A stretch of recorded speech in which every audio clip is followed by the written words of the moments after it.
खबर उत्तराखंड देख रहे हैं आप। लोकमंच न्यूज में आपका स्वागत है। मैं हूं आपके साथ सुरभि राजपूत। खबर में सबसे पहले बात करते हैं अब उत्तराखंड की, जहां उत्तराखंड में कोरोना के बढ़ते संक्रमण को देखते हुए प्रदेश मंत्रिमंडल ने देहरादून शहर में रात 10 बजे से लेकर सुबह 5 बजे तक रात्रि कर्फ्यू लगाने का फैसला किया है। कैबिनेट ने देहरादून में कालसी और चक्राता को छोड़कर पूरे हरिद्वार जिले, नैनीताल नगर पालिका और हल्द्वानी नगर निगम क्षेत्र में कक्षा 1 से लेकर 11वीं तक के लिए सभी स्कूलों को 30 अप्रैल तक बंद करने का फैसला भी किया और इस दरमियान साथ ही साथ 10वीं और 12वीं के लिए ये फैसला लागू नहीं किया जाएगा।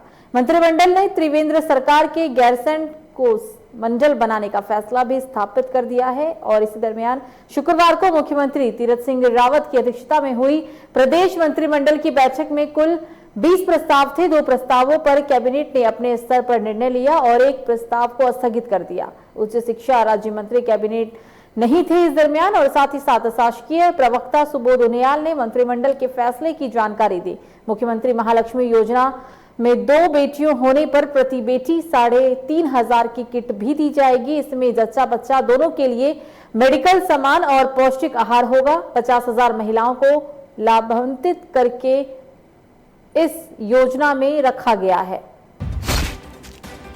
तो सितारगंज में प्रस्तावित प्लास्टिक पार्क के लिए भूमि को मंजूरी मिली है। 3.23 करोड़ स्टैंप मंजूरी मिली है। राज्य औद्योगिक विकास प्राधिकरण सिटी भी छोटे इसमें शामिल है। 3 साल में हर पंचायत को भवन, पहले साल में 400 पंचायत भवन होंगे शामिल। अवैध खनन, परिवहन, भंडारण का निवारण नियमावली में संशोधन किया जाएगा। उप समिति में कैबिनेट मंत्री हरक सिंह सुबोध उनियाल भी शामिल रहेंगे। जानकी चिट्ठी से यमुनोत्री तक के लिए रोपवे के लिए कैबिनेट की मंजूरी मिली। जमा राशियों घोटाला किया तो संपत्ति जब्त हो जाएगी। महिला प्रौद्योगिकी संस्थान और हाइड्रो पावर इंजीनियरिंग संस्थान नई टिहरी को मंजूरी मिली है। ऑफलाइन धान खरीद को नियमित किया जाएगा। मुख्यमंत्री लेंगे निर्णय। उत्तराखंड कैबिनेट में ये फैसले लिए गए हैं। इन प्रस्तावों पर मंजूरी दे दी गई है। गेहूं की खरीद में 1,975 रुपए एमएसपी तय कर ली गई है। 20 रुपए का बोनस भी मिलेगा। किशाऊबाद परियोजना की डीपीआर और तकनीकी अध्ययन के लिए 1 करोड़ रुपए को मंजूरी।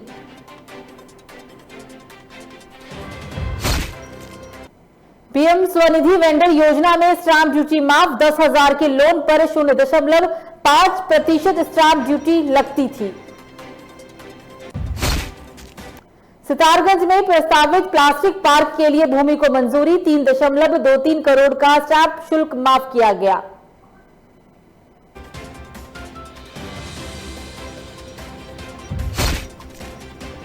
राज्य औद्योगिक विकास प्राधिकरण सीडा भी छोटे औद्योगिक क्षेत्र इसमें शामिल किए गए हैं। 3 साल में हर पंचायत को भवन, पहले साल में 400 भवन को मंजूरी। अवैध खनन, परिवहन, भंडारण का निवारण नियमावली में संशोधन किया गया है। उप समिति में कैबिनेट मंत्री हरक सिंह सुबोध उनियाल और बिशन सिंह जुफाल भी रहे मौजूद। जानकी चट्टी से यमुनोत्री तक के लिए रोपवे के लिए कैबिनेट ने मंजूरी दी है। जमा राशियों घोटाला किया तो संपत्ति जब्त की जाएगी। 2019 को केंद्र सरकार के इस नियोजन को भी मंजूरी दी गई। ऑफलाइन धान खरीद को नियमित किया जाएगा। मुख्यमंत्री लेंगे इसमें निर्णय। गेहूं की खरीद में 1,975 रुपए एमएसपी तय। 20 रुपए का बोनस मिलेगा। किशाऊबाद परियोजना की डीपीआर और तकनीकी अध्ययन के लिए 1 करोड़ रुपए की मंजूरी। पीएम स्वनिधि वेंडर योजना के स्टाम्प ड्यूटी माफ किया गया। सितारगंज में प्रस्तावित प्लास्टिक पार्क के लिए भूमि को मंजूरी। 3.23 करोड़ रुपए की मंजूरी दे दी गई। 3 साल में हर पंचायत को मिलेगा भवन, पहले साल में 400 पंचायत भवन को मिली मंजूरी। अवैध खनन, परिवहन, भंडारण का निवारण जल्द तय किया जाएगा। उप समिति में कैबिनेट हरक सुबोध उनियाल और बिशन सिंह जुफाल भी रहे शामिल।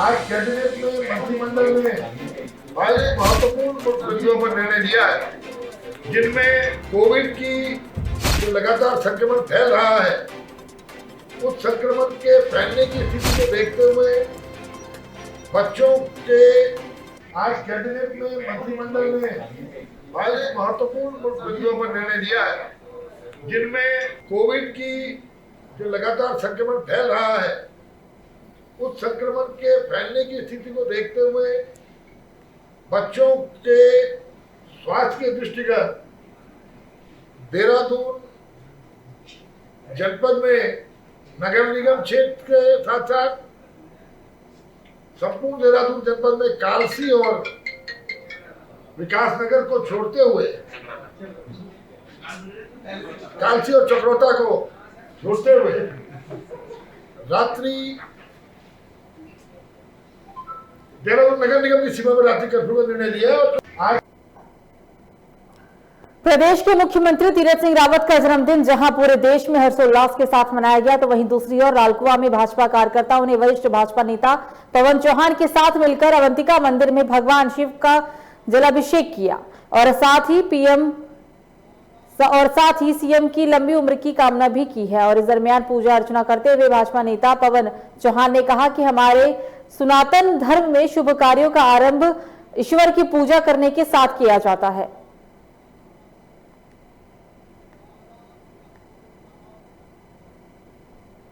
तो कल पूरे प्रदेश में तीरथ सिंह रावत का जन्मदिन हर्षोल्लास के साथ मनाया गया है और इसी बीच लालकुआं में भी बीजेपी के वरिष्ठ नेताओं कार्यकर्ताओं ने जलाभिषेक करके उनका जन्मदिन मनाया और इस दरमियान उन्होंने मुख्यमंत्री के दीर्घ आयु की भी कामना की है। ये हम आपको कल के जलाभिषेक की तस्वीर दिखा रहे हैं। लालकुआं में जलाभिषेक का आयोजन किया गया था।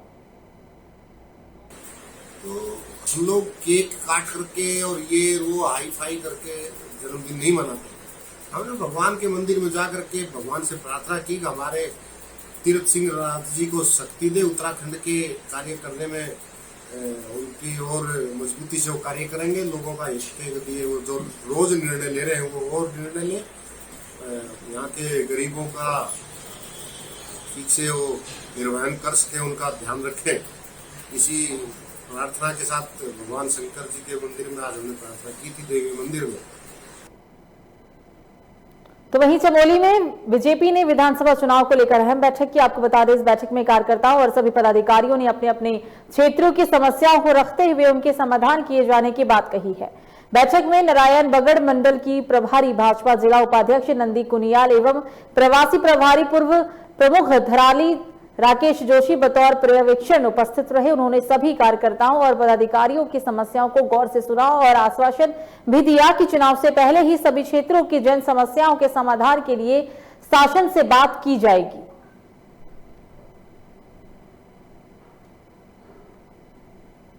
विधानसभा चुनाव का जो है काउंटडाउन शुरू हो चुका है और पार्टी ने हमें निर्देश दिए हैं कि बूथ कैसे मजबूत किए जाएं। बूथों पर जो ये कार्यक्रम होना है, बूथों को मजबूत करने के लिए मंडल कार्यकारिणी की यहाँ पर बैठक रखी गई है और ताकि जो है जिन लोगों को जो है शक्ति केंद्र का प्रभार मिला है, मंडलों का प्रभार मिला है, सारे जो हमारे नाराज कार्यकर्ता हैं किसी तरह से जो है नाराज हैं उनको भी जो है एकत्र किया जाए। और हमारी जो ये बैठक थी, ये हमारे हाईकमान से, जिले से, प्रदेश से हमें निर्देश हुआ कि हमें हर बूथों को मजबूत करना है और बूथों से जो हमारे पन्ना प्रमुख की बैठक थी, हर बूथों पे हमने अपने लोगों को आने वाले विधानसभा 2022 के चुनाव में अपने बूथों को मजबूत करना और अपने पार्टी को 2022 में जो हमें आदेश हुआ है उसके लिए परचम लहराने का हमारा एक काम। ये आज की जो ये बैठक थी, ये बैठक न होकर एक कार्यशाला है कार्यकर्ताओं का।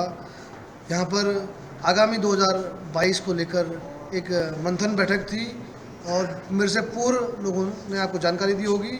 भाजपा जो है कि बूथ लेवल पर और बूथ लेवल एक एक कार्यकर्ता एक एक वोट कैसे जुटाए, इस परिप्रेक्ष्य में ये बैठक आज भारतीय जनता पार्टी मंडल नारायण बगड़ की जो बैठक हो रही है उसमें आज पन्ना प्रमुख नियुक्ति पर हो रही है।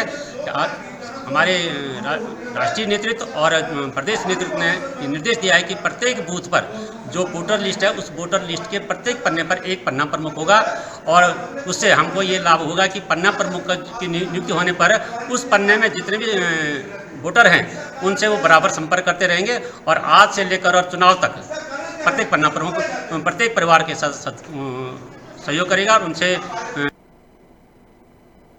अब बात करते हैं कुंभ नगरी हरिद्वार की, जहां मुख्यमंत्री तीरथ सिंह रावत ने SMJN PG कॉलेज में शौर्य दीवार पर पुष्पांजलि अर्पित कर जवानों को नमन किया है। आपको बता दें, सीएम ने 1.5 करोड़ रुपए की लागत से 12,000 वर्ग फीट के नवनिर्मित भवन का लोकार्पण भी किया। इस कार्यक्रम में अखाड़ा परिषद के अध्यक्ष नरेंद्र गिरी और मानसा देवी ट्रस्ट के अध्यक्ष रविंद्र पुरी, महामंडलेश्वर कैलाश नंदगिरी समेत कई साधु संत मौजूद रहे। इस दौरान अखाड़ा परिषद के अध्यक्ष नरेंद्र गिरी ने कहा कि जिस तरीके से श्रद्धालुओं को उत्तराखंड के बॉर्डर से वापस भेजा जाएगा, उनको लेकर हम मुख्यमंत्री से मांग करते हैं कि इस तरीके से श्रद्धालुओं को बॉर्डर से वापस ना भेजा जाए।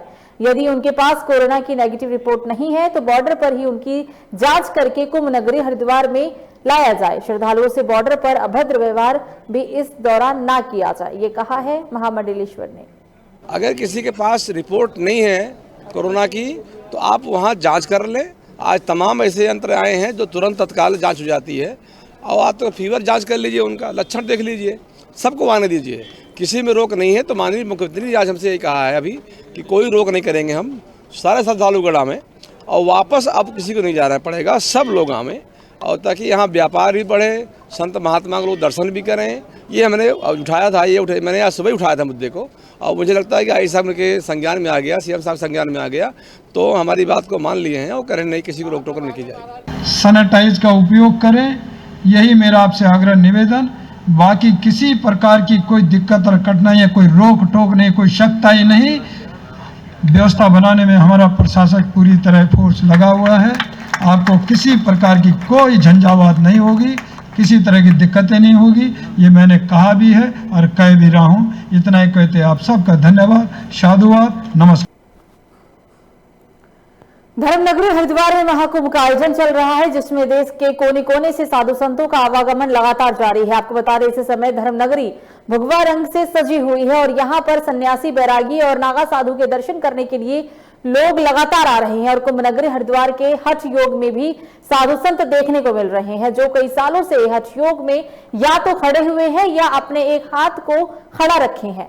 इस समय धर्मनगरी हरिद्वार में अनेक तरह के साधु संत मौजूद हैं। लोकमंच की टीम ने उज्जैन से आए राधेपुरी जी महाराज से बात की है, जो कि काफी वर्षों से हाथ उठाकर हठ योग में है। तो आप भी देखिए ये बातचीत। इस समय हम धर्मनगरी हरिद्वार के अंदर हैं और धर्मनगरी हरिद्वार के अंदर महाकुंभ का आगाज हो चुका है। आधिकारिक तौर पे भी हो गया और संतों के द्वार तो इससे बहुत पहले हो गया। तो हम आज दर्शकों के लिए एक विशेष चीज लेकर के आए हैं, हठ योग। क्योंकि कुंभ नगरी हरिद्वार है और इस कुंभ नगरी हरिद्वार में जो साधु संत हैं देश विदेश से, पहाड़ों से तपस्या करके वो इस कुंभ नगरी में इकट्ठा हुए हैं। और सौभाग्य की बात यह है कि उनके दर्शन करने को हम सबको मिल रहा है। हम दर्शकों को अभी हठ योग के बारे में आज कुछ बताना चाह रहे हैं और कुछ हमारे साथ गुरुजी हैं जो उज्जैन से आए हैं, और मैं कहूँगा कैमरामैन से थोड़ा दिखाएं कि ये भी इस समय हठ योग में हैं। करीबन 10 साल इनको हो गए हैं, जिन्होंने अपना ये एक हाथ है मानव कल्याण के लिए, एक हठ योग के लिए इन्होंने इस समय रखा हुआ है। आप देख भी सकते हैं कि किस तरीके से इन्होंने ये रखा है। और मैं कैमरा से मैन से कहूँगा थोड़ा सा नज़दीक से दिखाएं कि किस तरीके से जो हाथ की जो नेल्स हैं, जो नाखून है, वो किस तरह से बढ़ गए हैं। और 10 साल हो गए हैं इनको, और आगे कितने साल ये जन कल्याण के लिए रखेंगे ये कुछ नहीं पता है। बात करते हैं हम गुरुजी से। गुरुजी, एक तो सबसे पहले लोकमन न्यूज चैनल में आपका स्वागत है। गुरुजी, जो हठ योग आपने करा है, क्यों करा है और कब से करा है आपने? उससे हमारा नाम जो है महंत राधेपुरी ऊर्ध्वबाहु है। यह हमारी तपस्या 2011 से चल रही है, विश्व शांति कल्याण जन कल्याण के लिए। हमारा आस्थान जो है उज्जैन कोटा रोड पे है, आनंद धाम आमला आगर मालवा में, मध्य प्रदेश में। हमारी जितनी तपस्याएं हैं ये सब तपस्याएं जन कल्याण विश्व शांति के लिए चल रही हैं। तो गुरुजी, कुंभ चल रहा है, तो कुंभ के अंदर इस तरीके से आप धर्मनगरी हरिद्वार में भी आए, इसके अलावा भी आप कहीं जाते रहते हैं जनरली, तो किस तरह का कुंभ में और रूप देखने को मिल सकता है आप लोगों का? कुंभ जो है बढ़िया कुंभ हो रहा है। 2021 का कुंभ मेला है, सब बढ़िया चल रहा है क्योंकि लॉकडाउन है, धीरे धीरे सब व्यवस्थाएं चल रही हैं और कुंभ मेला बहुत बढ़िया रहेगा क्योंकि 2021 का इतिहास इस कुंभ मेला रहेगा। ठीक जी, दर्शकों को थोड़ा सा बता दीजिएगा हठ योग होता क्या है, किसे कहते हैं हठ योग, थोड़ा सा बताने की कोशिश। हठ योग क्या है? ये तपस्याएं हैं। जैसे हमारे भागीरथ जी ने भी किया था, ध्रुव महाराज ने किया था, जो कि वो परमात्मा की गोद में विराजमान है आज भी। जैसे आपके सामने गंगा माई है, गंगा माई को हाटी योग के कारण कौन लाए? भागीरथ जी लाए। तो ये हाटी योग जितनी तपस्याएं हैं ये क्या आज से नहीं चल रही हैं, जब सृष्टि का प्रादुर्भाव है उसी समय से चल रही हैं। पैर पसारता जा रहा है। अगर हम वहीं बात करें लालकुआं की, तो लालकुआं विधानसभा क्षेत्र में एक ही दिन में 9 लोगों की कोरोना पॉजिटिव मिलने के बाद लालकुआं प्रशासन में हड़कंप मच गया, जिसके बाद प्रशासन ने क्षेत्रों को सील करते हुए माइक्रो कंटेनमेंट जोन बना दिया है। लालकुआं उप जिलाधिकारी ऋचा सिंह ने कहा है कि खाली हाथीखाल क्षेत्र के गांव में एक ही दिन में 9 लोगों की कोरोना रिपोर्ट पॉजिटिव आई है, जिसके बाद क्षेत्र में मिनी कंटेनमेंट जोन बना दिए गए हैं। इसके साथ ही हाथीखाल क्षेत्र में स्वास्थ्य विभाग के द्वारा सभी के सैंपल भी लिए जा रहे हैं।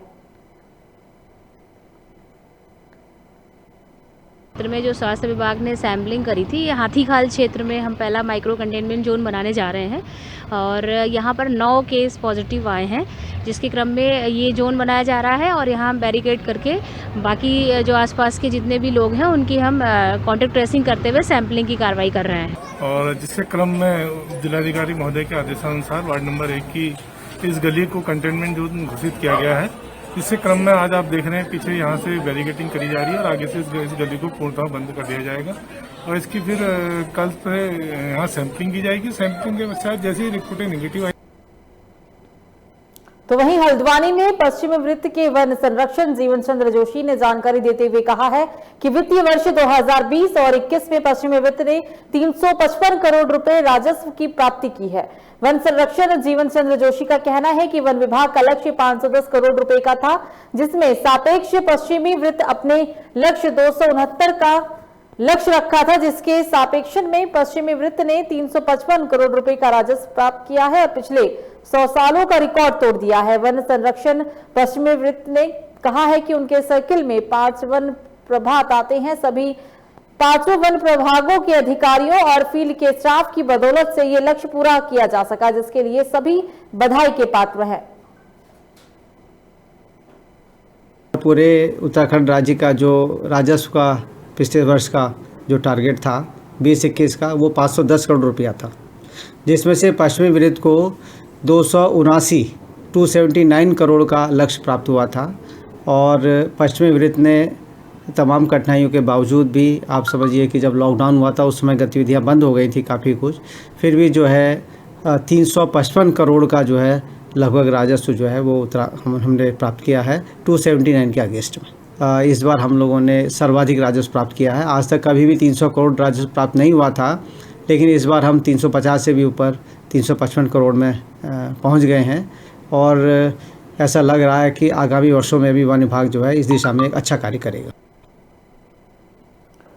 कोरोना और कुंभ मेले में एक साथ जिम्मेदारी निभाने वाले पुलिस प्रशासन को आरएसएस के कार्यकर्ताओं ने व्यवस्था में पुलिस का सहयोग देने का फैसला किया है। आपको बता दें, आरएसएस कर्ताओं ने हरिद्वार जिले में पुलिसकर्मियों के साथ कंधे से कंधा मिलाकर यातायात व्यवस्था की कमान संभाली। वहीं जिले के सभी चौराहों पर आरएसएस के कार्यकर्ता पूरी मुस्तैदी से ड्यूटी करते हुए दिखाई दिए हैं। तो लगातार कुछ स्वयंसेवी मेरे साथ मौजूद है। किस तरह की तैयारियां हैं, सरकार की क्या गाइडलाइन है, किस तरह से रूट डाइवर्ट किया जाए, कुछ लोग मेरे साथ मौजूद हैं। आपका क्या नाम है? ऋषभ जी, किस तरह की तैयारियां, किस तरह से जो श्रद्धालुओं को जो है आप दे रहे हैं? जी, हम लोग को, ये सभी लोग लक्सर के रहने वाले हैं और सभी लोगों को ये गाइडलाइन दी गई है कि हम लोग को पुलिस प्रशासन जो भी कहे उसको फॉलो करना है। जो लोग गाड़ियाँ आ रही हैं उनको दिशा दिखाना और कोई भी यहाँ कोई भी ऐसी दुर्घटना या कोई भी ऐसा व्यवहार ना हो, इसके लिए पुलिस प्रशासन के सहयोग से सरकार ने एक एसओपी जारी की है। उसमें कहा गया कि कोई भी जो यात्री जो है कोविड निगेटिव रिपोर्ट लेकर आएगा। क्या इस तरह की कोई खामियां हैं? जी, अभी तक तो देखने को नहीं मिली। हम लोग सुबह से यहाँ हैं, इस तरीके की ऐसी कोई भी खामियां देखने को नहीं मिली। तो कुछ और लोग भी मेरे साथ मौजूद है। कंधे से कंधा, मैं कैमरामैन से बताऊँगा, एक मंडली है पूरी तरह से सहयोग कर रही है और कहीं ना कहीं जो उनकी जो तैयारियां हैं वो श्रम समाज भी जो है पूरी तरह से तैयार है। कुछ लोग मेरे साथ, क्या नाम है आपका? मोनू जी, किस तरह की तैयारी है, किस तरह से गढ़ाओ के आप देख कर रहे हैं? हमारा जो है ये बेटाडोर अड्डा है यहाँ हमारी ड्यूटी लगाई गई है, तो यहाँ से हमें दिखाना है कि हरिद्वार के लिए कौन सा रूट है और कहाँ से गाड़ी आएंगी, कैसे हमें बताना है, सब हमें बताया गया है। बिल्कुल सही तरीका है, सभी को बताना है किस तरह की गाइडलाइन है, किस तरह का पालन करना है, किस तरह। कुछ और लोग हैं, क्या नाम है? अरुण कुमार जी, किस तरह की सेवाएं दे रहे हैं तुमको लेकर? यहाँ पर पुलिस प्रशासन का सहयोग कर रहे हैं, जैसे किसी को रास्ता बताना। कुछ स्वयंसेवी तो वहीं ऋषिकेश में त्रिवेणी घाट पर आयोजित कार्यक्रम में उत्तराखंड से आए लोक कलाकारों ने अपनी प्रस्तुति से लोगों का मन मोह लिया। आपको बता दें, इस दरमियान घाट पर पहुंचे बीजेपी कार्यकर्ताओं के साथ अनेकों लोगों ने प्रस्तुतियों का भरपूर आनंद लिया है। बताते चले, कार्यक्रम में कोरोना के नियमों का भी पालन किया गया। सभी कार्यकर्ताओं ने कार्यक्रम में आए सभी लोग मास्क पहनकर सोशल डिस्टेंसिंग के साथ बैठे हुए नजर आए हैं। ऋषिकेश महापौर अनीता ममगई ने कहा है कि उत्तराखंड में लोक गायक और वाद्य यंत्रों के जरिए ऋषिकेश गंगा तट पर उत्तराखंडी वाद्य यंत्रियों का संगम देखने को मिला है, जिससे उत्तराखंड के ढोल दमाओं के बारे में लोगों को जानने का मौका मिल पाया।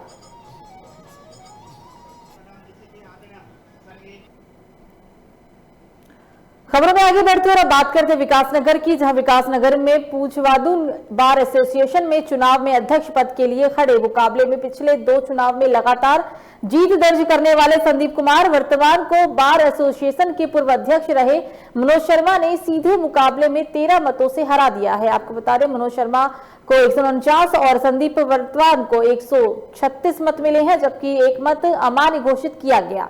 सचिव पद के प्रत्याशी वैभव त्यागी ने चुनाव में एक तरफा जीत हासिल करते हुए अपने प्रतिद्वंदी को 82 मतों से हरा दिया। पछवादून बार एसोसिएशन के चुनाव में मनोज शर्मा के अध्यक्ष पद पर घोषित करने पर बार एसोसिएशन के सदस्यों ने फूलमाला पहनाकर स्वागत किया। आपको बता दें कि निर्वाचित होने पर मनोज शर्मा ने कहा कि वो बार एसोसिएशन के हितों की लड़ाई में सदा आगे रहेंगे।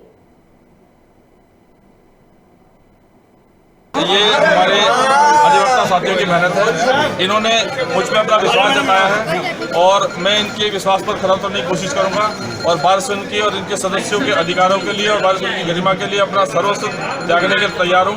ये हमारे अधिवक्ताओं की बार है, हमारे परिवार है और इन सब के प्यार के लिए मैं पुनः इन सभी अधिवक्ताओं का बहुत बहुत तहे दिल से धन्यवाद करता हूँ। ये हमारे अधिवक्ता। तो वहीं संस्कृति विभाग के परीक्षा गृह पौड़ी में आज जिलाधिकारी गढ़वाल डॉक्टर विजय कुमार जोगदंडे की अध्यक्षता में बेटी बचाओ बेटी पढ़ाओ योजना के अंतर्गत बालिकाओं को प्रोत्साहन देने के लिए गौर की पछियाड़ नौनी कुनो कार्यक्रम का शुभारंभ किया गया। जिलाधिकारी ने कहा कि कार्यक्रम को संचालित किए जाने का मुख्य उद्देश्य बालिकाओं को समाज की मुख्य धारा से जोड़ना है। लोगों में जागरूकता लाते हुए सुधार की आवश्यकता भी है, जिसके लिए विद्यालयों में बालिकाओं की शिक्षा पर जोर देनी चाहिए।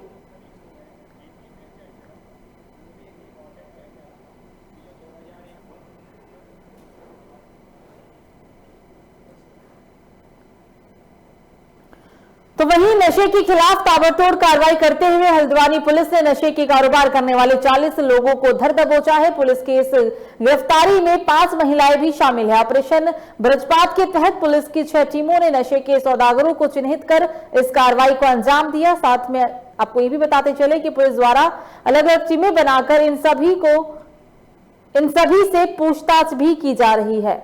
सीओ प्रमोद शाह का कहना है कि पुलिस को पूछताछ में पता चला है कि लगभग 1 दर्जन स्मैक सप्लायर बरेली, बहेड़ी और रामपुर में रहने वाले हैं जो यहां स्मैक की सप्लाई करते हैं। पुलिस जल्द ही इनके खिलाफ कड़ी से कड़ी कार्रवाई करेगी।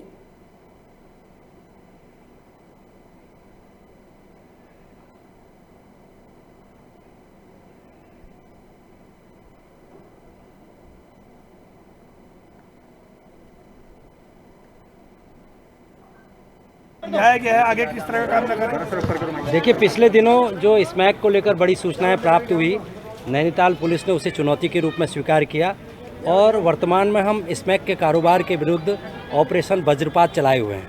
इसके तहत एक एक नशे को पीने वाले को, नशे के कारोबार को करने वाले को चिन्हित किया जा रहा है और हमारी कोशिश होगी कि इस नशे का समूल नाश होगा।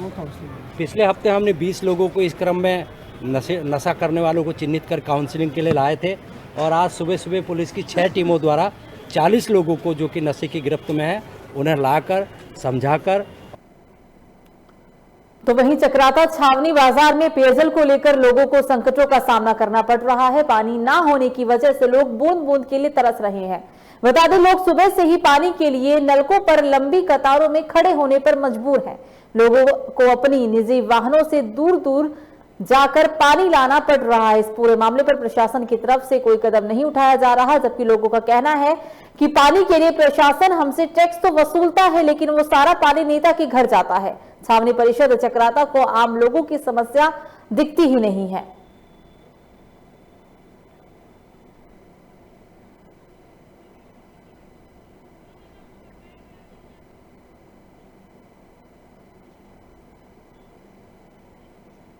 जो चक्राता में कंधार से पानी का टेप है वो करीब जो है 7 या 8 टेपों से जोड़ करके 4 इंच पानी बनाया गया है।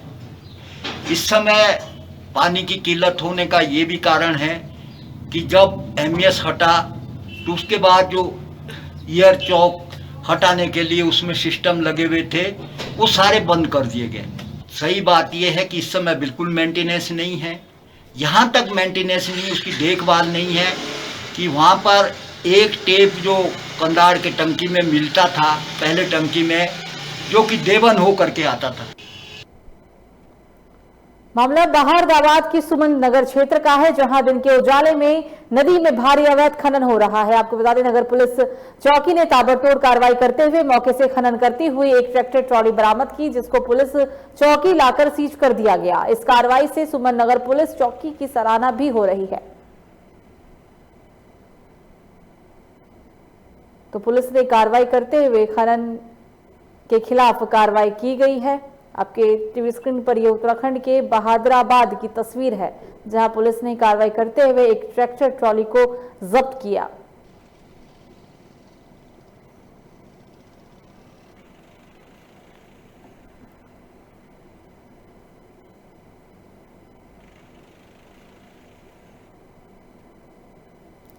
खबर उत्तराखंड में मुझे दीजिए इजाजत। लोकमंच न्यूज पर खबरों का सिलसिला जारी रहेगा। देखते रहिए लोकमंच न्यूज।